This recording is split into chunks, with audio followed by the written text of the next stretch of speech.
বিসমিল্লাহির রহমানির রহিম। প্রিয় নেতৃবৃন্দ, সহকর্মীবৃন্দ, সকল সুবর্ণাতিথিগণ, আসসালামু আলাইকুম। প্রতি বছর মে মাসের এই দিনটি আমাদের পরিবারে আসে এক বেদনা বিধুর স্মৃতি নিয়ে। এই দিনে শুধু আমাদের পরিবার নয়, বরং সমগ্র দেশই হয়ে উঠে পড়েছিল বেদনার্ত ও অভিভাবকহীন। আমাদের প্রিয় মাতৃভূমি বাংলাদেশের জন্মের সাথে জড়িয়ে থাকা এক অবিচ্ছেদ্য নাম শহীদ প্রেসিডেন্ট জিয়াউর রহমান, যে চট্টগ্রাম থেকে স্বাধীনতার ঘোষণা করে তিনি এ দেশের সাথে তার নাম অবিচ্ছেদ্য করেছিলেন।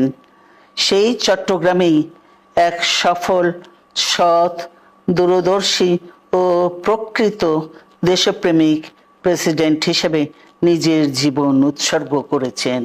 এ দেশে গণতন্ত্র, স্বাধীনতা, সংবাদপত্র ও বিচার বিভাগের স্বাধীনতা, স্বনির্ভরতা ও উন্নয়ন এবং নিজস্ব জাতীয়তাবাদ সৃষ্টির অনন্য রূপকার শহীদ জিয়া, যে গণতন্ত্র প্রতিষ্ঠা আর সার্বভৌমত্ব রক্ষার লড়াইয়ে তিনি শাহাদাত বরণ করেছেন, সেই গণতন্ত্র নিরবচ্ছিন্ন যাত্রা আজও বাধাগ্রস্ত হচ্ছে প্রতি পদে পদে।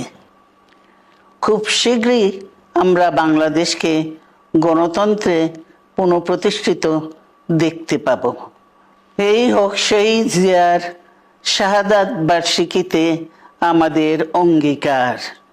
এই লক্ষ্যে সুশৃঙ্খলভাবে এগিয়ে চলার জন্য আমি বিএনপির সকল পর্যায়ের নেতা কর্মী ও দেশবাসীর প্রতি আহ্বান জানাচ্ছি।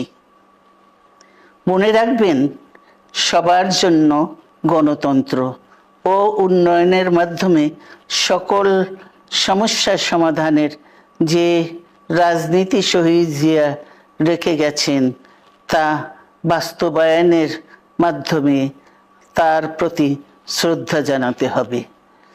আমরা তার বিদায়ী আত্মার মাগফিরাত কামনা করছি। আল্লাহ হাফেজ। বাংলাদেশ জিন্দাবাদ।